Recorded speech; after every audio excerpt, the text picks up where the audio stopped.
Brad, there are obviously many different ways that we can manage the running effort. So we've got time, we've got perceived effort, we've got heart rate zones, we've got speed zones, and for some, we've also got running power.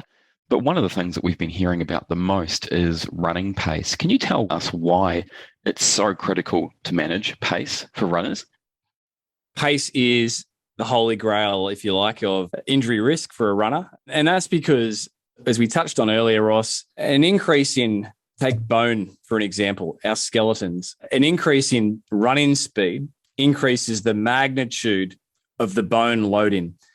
And bones can handle an increase in the number of load-in cycles quite well. So if you go from 20 kilometers of running a week to 40 kilometers a week, your relative risk of incurring a bone stress injury has doubled as your workload has doubled.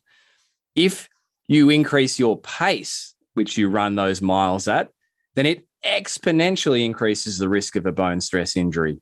So one of the scientific findings that I like to educate runners around is that a 10% increase in pace can confer a 50% reduction in our skeleton's fatigue threshold before it becomes stressed.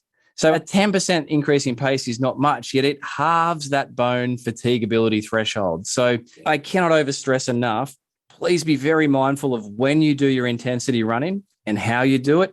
And I'm pointing my fingers at myself because I'm still trying to do better in this space. Let's make sure we're not getting carried away when our run should be easy. It's because of that very risk of this one thing, bone stress alone.